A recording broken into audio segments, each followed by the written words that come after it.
Jack, sometimes people come into our couches, they sit there and they're couples and they'll tell us, I love them, I'm just not in love with them anymore, I just can't seem to get close to them anymore. How do you help them? Well, first you got to tell them that feeling that they had in the first 2 weeks of meeting that person is not how it's going to be for the next 40 years. I think it's ridiculous to think that. I mean, you could meet anybody in that first 2 weeks, you're going to have those same kind of feelings because you're producing those feelings with the thoughts of positivity, and you got this hope for this awesome relationship. Once you get to know a person, that's where the real love comes in, the sustainable love. Love is a choice. You choose the person or you don't. And what if it's hard? What if I'm carrying years of resentment? What if I'm carrying years of anger or frustration? Maybe I'm feeling like we've been, like they've let me down. Love is still a choice. And no part of life is insurmountable. So if I don't feel the way I used to feel, sometimes the answer is to do the things I used to do.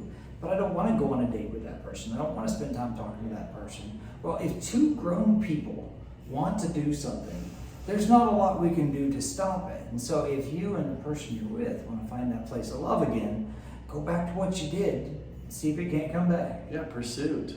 It's an important part of keeping a sustainable relationship, is pursuing the other person. That's not just the husband pursuing the wife, but the wife pursuing the husband in different ways. Kevin, until 5 minutes ago in the United States, people had arranged marriages all over the world for thousands of years.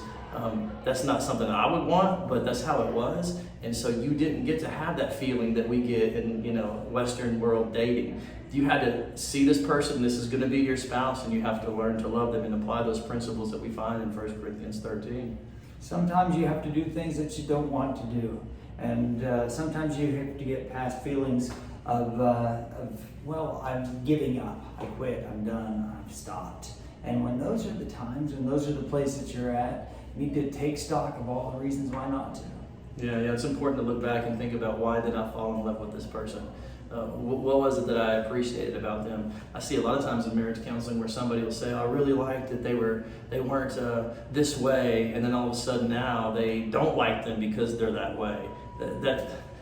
You got to go back and say, why did I like this person? What was it that made me want to spend the rest of my life with them? A lot of times we forget those things over the course of time. We do amongst the most marital therapy that I hear about in Oklahoma. We're one of the most active marital therapy practices that I know of. And what I can tell you is, we are not a practice that says, just go out and pursue your happiness. Your happiness is deceiving. Your happiness is fleeting. Your happiness is not necessarily what you want to pursue. We would love to say that every marriage is destined to survive and make it. Some of them are doomed. Some of them are not going to make it. What we find is, most often when they're not going to make it is whenever two people aren't working for the same goal and they're not wanting to have that loving feeling. Whenever you come to that place where you're resolving and you're running that script, we're just not going to make it. See if there's a way that you can change the script in your expectation. Maybe instead of I just don't love them anymore, maybe it needs to be a different script.